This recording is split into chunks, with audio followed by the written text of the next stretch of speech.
some walls. He set out on his destiny and found the truth that set him free. Siddhartha.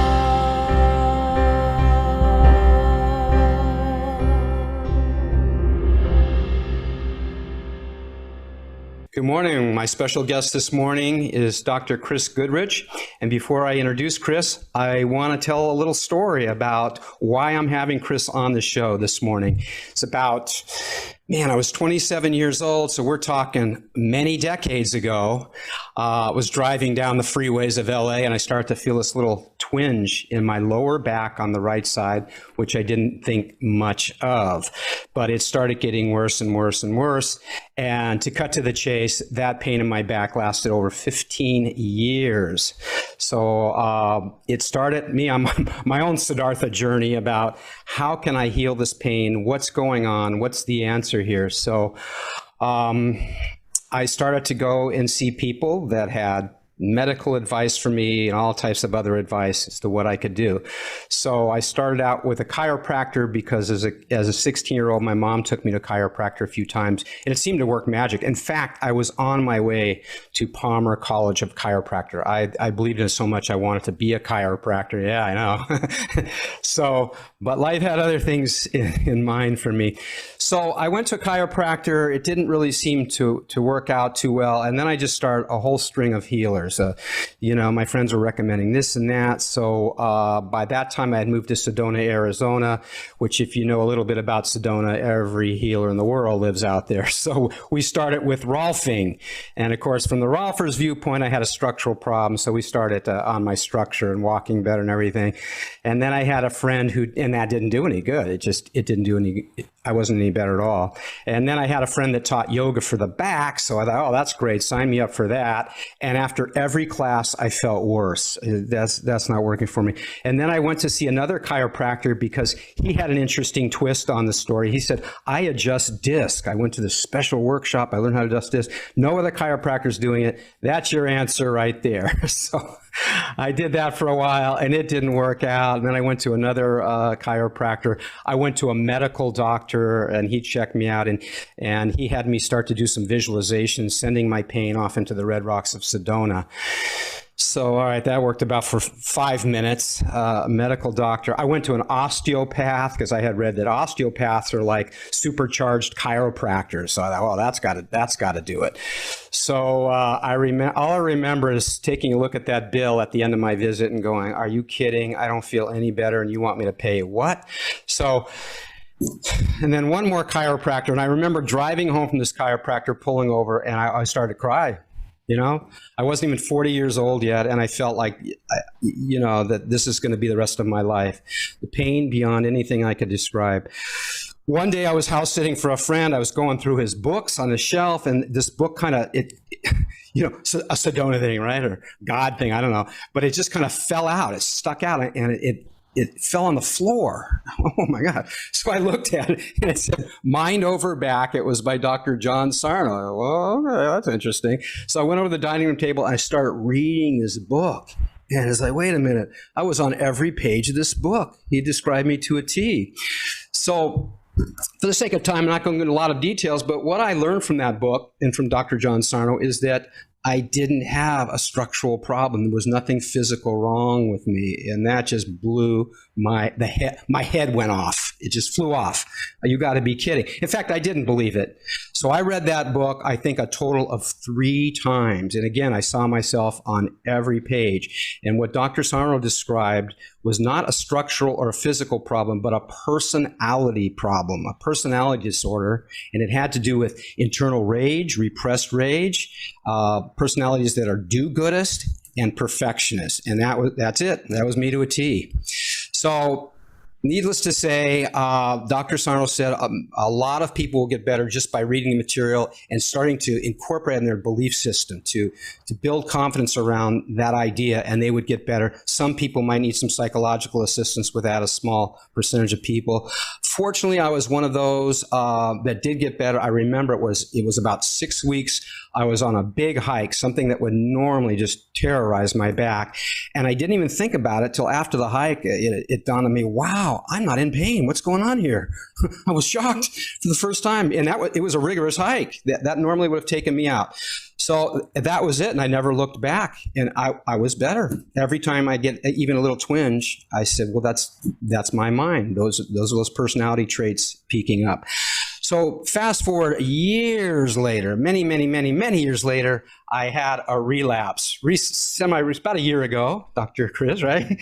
Yep. About a year ago, and it just took me out. So I wanted to find a doctor that was familiar with Dr. Sarno, which is a rare find anywhere in the world. And I was really fortunate to find Chris, the only one in Portland, Oregon, my home.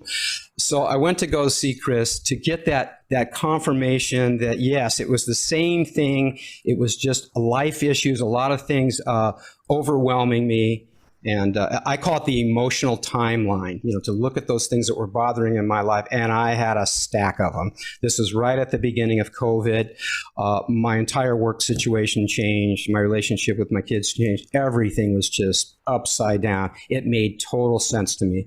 So I went to see Chris. I did get that confirmation with him. So here's why Chris is on the show today. I am so inspired by you, Chris, because you are one of those doctors that, again, a very rare find, that has dedicated themselves to going deeper into the issues of what's going on with people. And my belief is that it's all emotional. And this is just based on my experience. It's coming from the emotions. I learned the difference between acute pain and chronic pain. Acute pain, for example, if you fall out of a tree and break the largest bone in your body, which is your femur, you set it in a cast, you're going to be better in 8 to 10 weeks. Done deal, you're back on the road.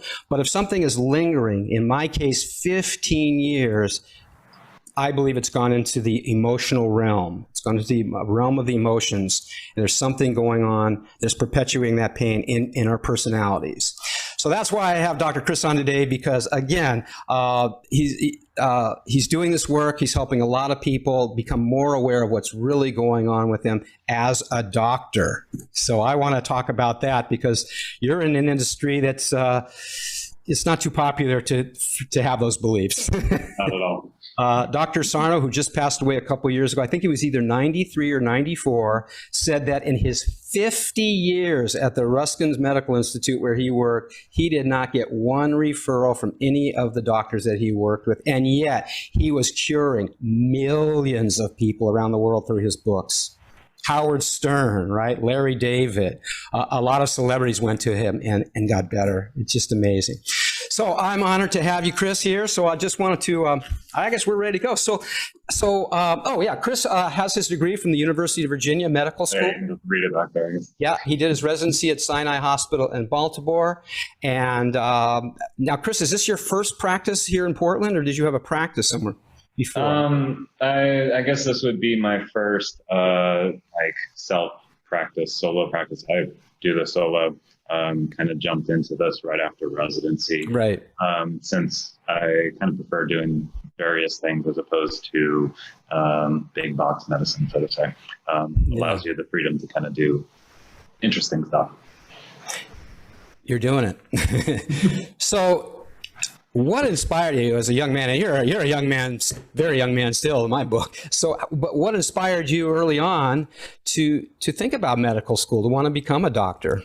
So I majored in biomedical engineering at Penn State. So from there, most of the other people in my graduating class were getting jobs doing basically like supply chain. Like, this is the box that you put a shot into. Like, you designed the box. It's like, that didn't really sound that interesting to me, right? To do that type of stuff. And so medical school seemed a interesting path. I went into it initially looking at kind of developmental disabilities. I have a brother with autism, and probably had the naive belief that I would fix that somehow via becoming a doctor. So did that, and through medical school kind of figured that out, that you can't really fix a lot of things. And this is actually a problem that you could talk about. It fits right into what we're talking about, but sort of the whole medical realm in our country, that there are the acute things that we can fix really easily, and then there's the chronic stuff that no one wants to do with because it's boring and it's not interesting and it's not exciting and doesn't have a one-shot cure. So that's kind of where it led to me going into. So I am a physiatrist or a physical medicine and rehab doc. So that's what Dr. Sarno was as well. I remember looking up the NYU residency program, thinking, oh, I could maybe go there where he is, but I think he was like 95 by then, so he wasn't really active at that point. Yeah. But so physiatry or physical medicine and rehab ends up kind of being work with various disabilities, whether it's orthopedic stuff, neurological stuff, spinal cord injury, brain injury. It's a hodgepodge of stuff, and a lot of people in it do the chronic pain management stuff. But most people in my specialty do procedures, injections, and all these other things, which you actually look at the research, doesn't really work. And kind of this is sort of the issue that I fell into, maybe because I just read things a little bit more carefully or didn't go read the fine print. Yeah. It is sort of that lemming thing, like people just follow along and don't really think much about it. And when you do think about it and you step back and it's like, why is this? Why are we doing this? Like, this doesn't make sense. It's not working. Why are you doing this? It's like, well, they pay you, so just do it. So I didn't like that. So that's sort of how I ended up kind of doing my own thing, finishing up with residency. As we've talked about, this kind of pain practice isn't my only thing, because you don't exactly get good referrals from surgeons and other types that act like everything's purely structural. So I think I threw a lot of stuff out there. So I'm sure there's points you'd like to delve into. I'm just, my mind is like going crazy because I'm going back to the Sarno. But maybe you could touch on a little bit. Sarno talks about, and when I talk to people, a lot of times when they're in defense of their pain, they go right to that MRI, because it's like the MRI is the last word in your problem. And I'd like, maybe you could comment on that. Dr. Sarno says that's not the truth at all. In fact, he rarely looked at those charts in those findings. MRIs are dangerous because I think, and I'd have to look up the stats, but I use it in a presentation I've done. It's once you hit age 30, 50% of people have back pathology on imaging. Yeah, at least on X-ray, and MRI is so good at seeing stuff that makes it way even more likely. They're starting to come around a little bit now. A slipped disc can get better. Like, suddenly that's starting to come out, and who knows exactly when that's going to catch on. But people attach to this imaging as if it is everything.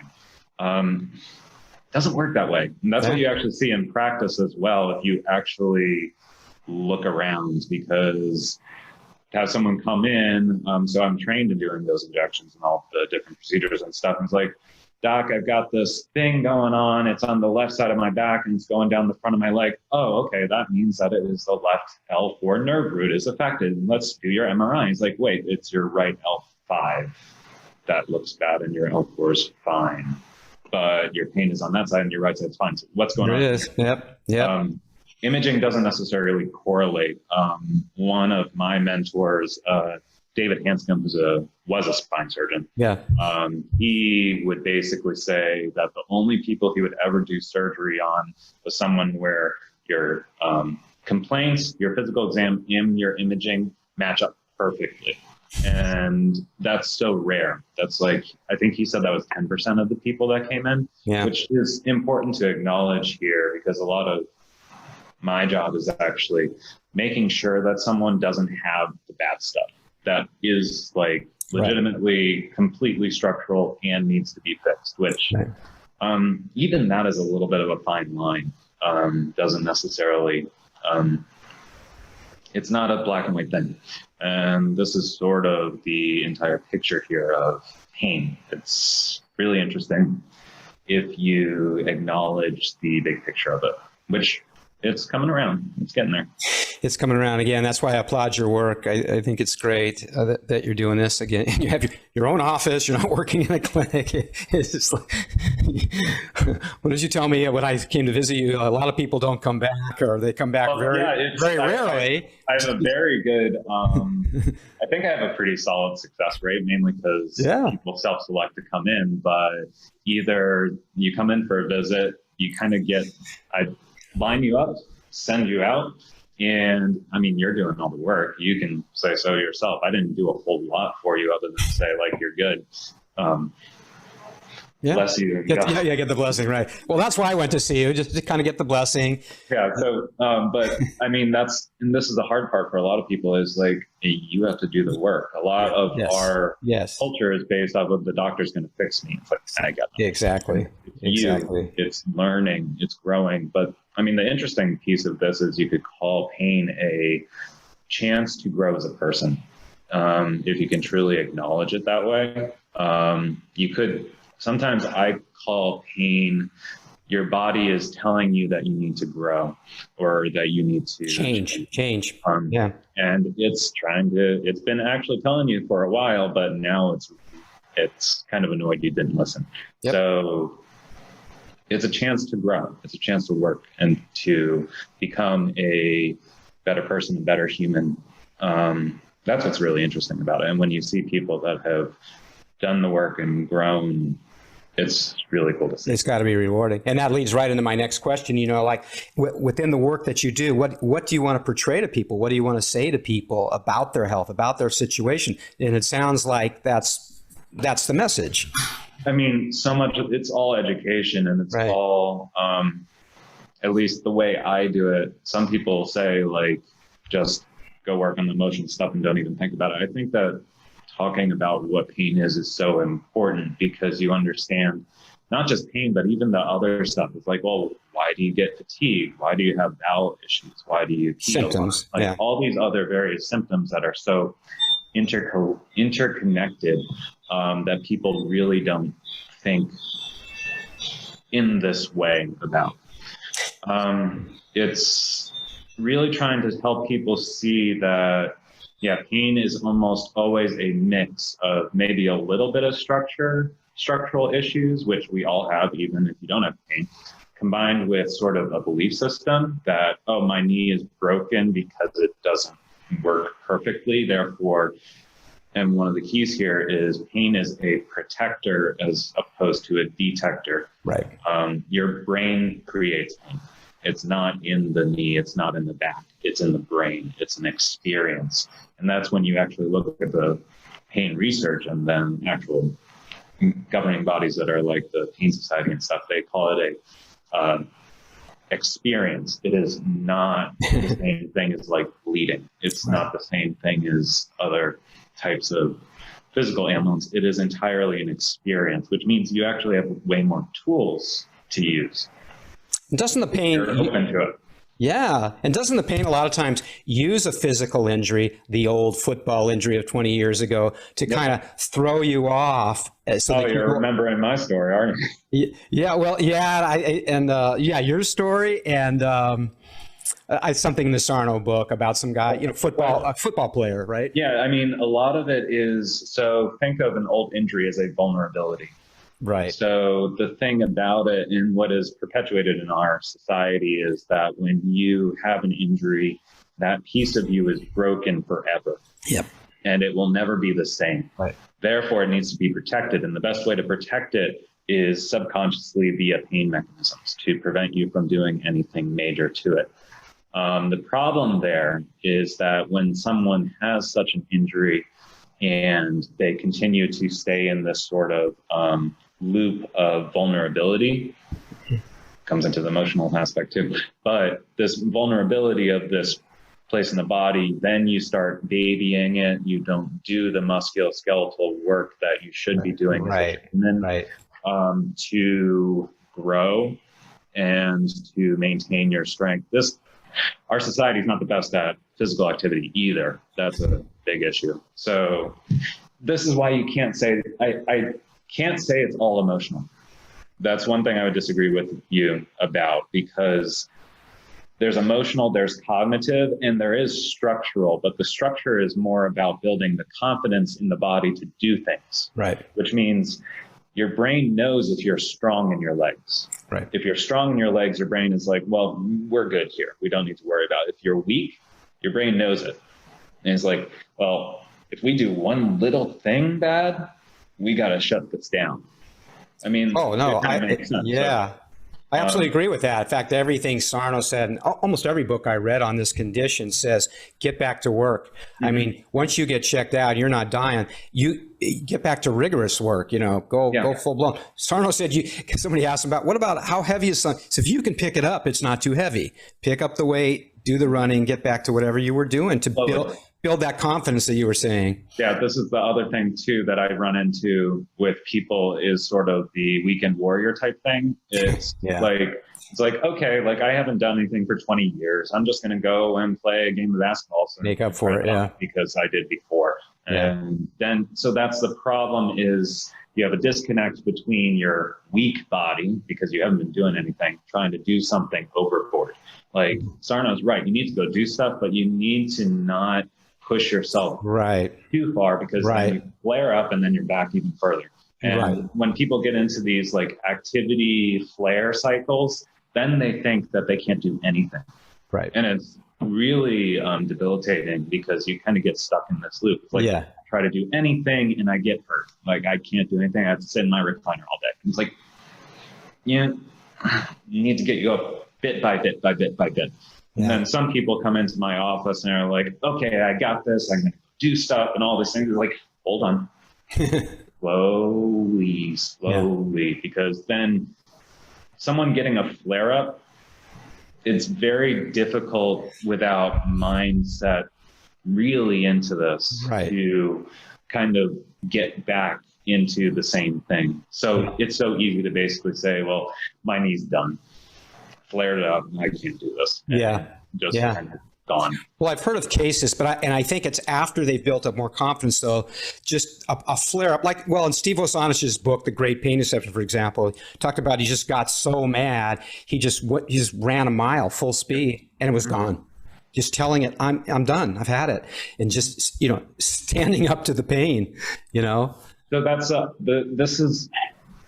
pain is complicated, and this is the whole piece here because you have to learn yourself a little bit. Yeah, learn yourself, exactly. So much about understanding, like, what kind of pain is this that I'm feeling, because pain is a restrictor. It's a belief system in many ways. Yeah. So, if you push through it with belief that you're capable, you're probably not going to have issues. If you push through it with the belief that you're kind of vulnerable and not going to do well, you're not going to do well. Yeah, I totally agree. There can't be even a shadow of doubt. You have to work up to it until there's not a shadow of doubt. Yeah. Which is why I usually try to get people to do very gradual lifting physical activity, because you're building strength slowly. Yes. That's important for the confidence in your body to do that. Right. Well, speaking of doubt, that's my next question. So has there been a time in your career that you kind of doubted like, man, am I doing the right thing? This is crazy. Nobody's doing what I'm doing all the time. I told you that this is not a very good business model. When you basically see one person is like, okay, well, either you hate what I just said because you're stuck in this physical, or you're on your way. And maybe come back in a year or so and we'll kind of fine tune everything. Well, that's why I wanted to have you on the show, because in my culture anyway, you'll be a doctor, you'll be a lawyer. Like these are the epic things you have to be. They make money, they do this, they do that, but not necessarily. Sarno wasn't a billionaire. You're not. Yeah, it's sort of, as far as doubt, lots of different things. One, burnout during medical school and residency, doing things that aren't really helping people.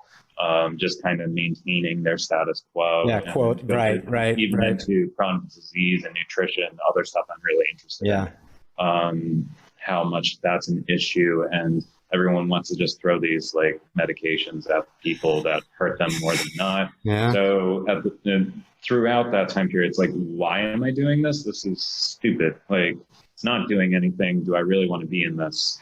And pushing through, getting to this point, which, like, yeah, I have this practice. I'm seeing people, helping people, because I hear back from many of them that they're doing fantastic. But it doesn't, if you look at the business models of other practices, like your injections, like, oh, you have to come every 3 months and get this injection. I'll do more and more and more and more. Right. You're getting this repeat stuff. So exactly. It's, oh man. Welcome to our medical system. So, well, that's my next question. What would you say to a young person that wants to get in the medical field? He wants to do what you're doing. He wants to get into this alternative mind-body awareness anyway, and go down that path. What would you say to somebody starting out? Yeah, careful with the alternative thing, because then people start thinking you're woo-woo, when really this is what the medical science says. Actually right there. It's just people aren't listening, and our systems are too big and slow moving to really make a change in that regard.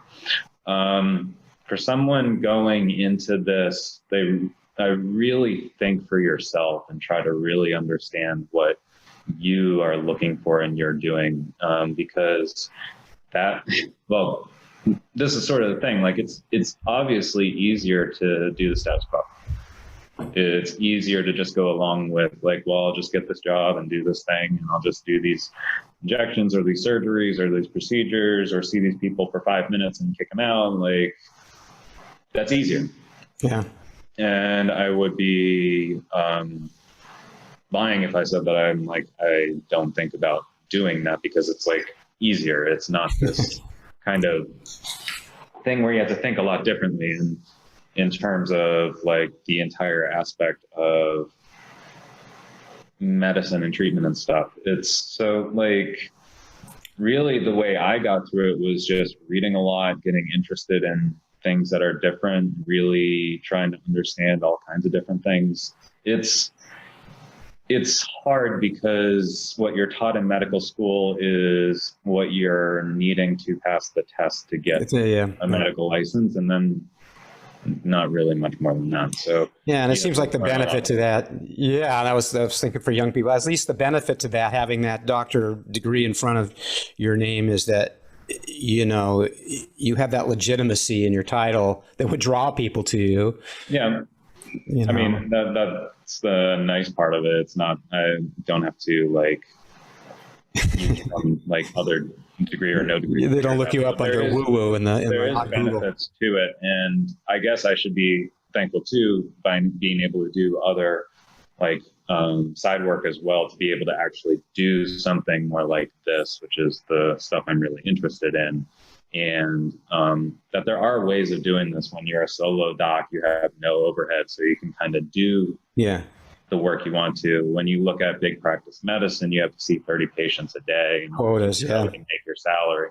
And I can see 3 and make a huge profit. So and get to see people for an hour, really get to understand their stories.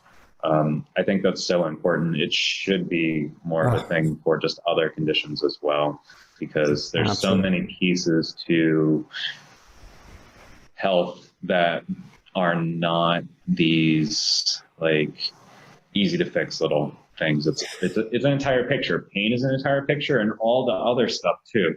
Like when you look at chronic disease, diabetes, heart disease, cancer, all these things, you start seeing kind of a mind-body connection to all of it. And that's where it gets really interesting. Well, you know, I think we talked about Anita Monjouri's book, Dying to Be Me, where this woman had, I think they gave her less than a month to live. She was down to 80 pounds. She's on her way out with real, I don't know, stage 5 cancer, whatever it was. Went into a coma. I think it was about 24 hours or 48 hours. And when she came out, she went into total remission. And she talked about, in this coma, she just had a vision or some awareness that her whole life had been about pleasing people. She was East Indian, so her marriage was arranged, her education was arranged, everything. And there was that resentment. She loved her father, she loved her parents, but at the same time, she resented them because they had arranged everything. She didn't really have a life. it looked like she had a life, Yep. high achiever, which is totally classic, right? High achiever, perfectionist, and people pleaser. Yep. Please your parents, please everybody around you. So yeah, she's amazing. She's got about 80 YouTubes up on YouTube, and it's a fascinating story because that's about as sick as you can get. And it had that emotional component at the bottom of the whole thing. Yes, exactly. And I mean, it is somewhat this idea of how do you take care of your body, which is your mind and body. And exactly. Well, I came to see you, and you didn't do anything to me very physically. We didn't go over a chart. We didn't do a lot of tests. I mean, you test my reflexes, and I always come in and make sure I'm not dying. That's kind of like, okay. So, and I've realized over the years of doing this, when it crops up, if I'm not dying, I do the thing, I call it the timeline. And sure enough, every time, when I just ask myself, what's going on? Yeah, what's going on? Yeah, man, it's just like, oh, yeah, I see it. Just like when I came to see you, there was just a litany of stuff. It was perfect. The timing was perfect. When you start to see this way, like you see it in everyone. Yeah, in everyone. But no one really gets it until you really point it out to them. And even you were primed for this. Like I usually have to fight a little bit more with people to kind of put two and two together. You were an easy one because you had already read all this stuff. I know. They're either ready or they're not. I've turned a few friends onto it that had immediate results. One of my friends, he got it. He goes, God, I had this migraine. Oh, I realized every time I went, he was an engineer. Every time I went in to have a meeting with my boss, I come out with a headache.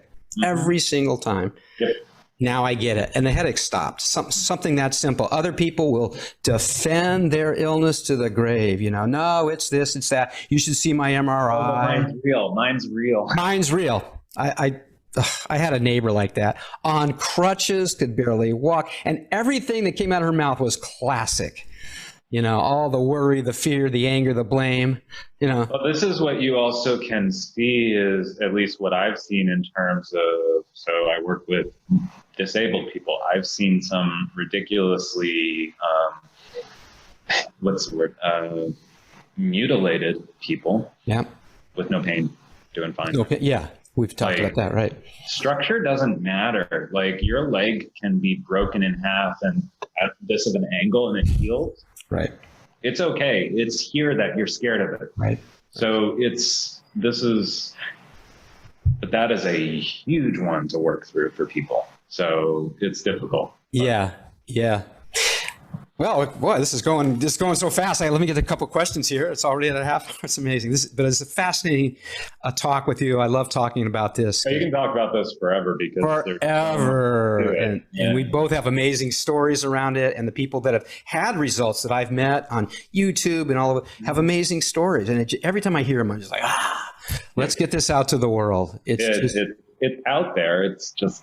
Just like you said, I can see somebody at the market, and just by the way they're standing, you go, "Oh, I know that lower right slump."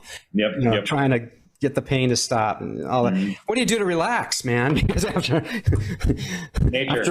week of hearing all this pain from people, what do you do to relax? Try to get in nature as much as possible. Yeah, that's the easiest way, and that would probably be a recommendation for most people anyway. Absolutely. You can help with most things. Well, here we go. So, I would say if you're having an issue, go see Dr. Chris. Is Dr. Chris okay?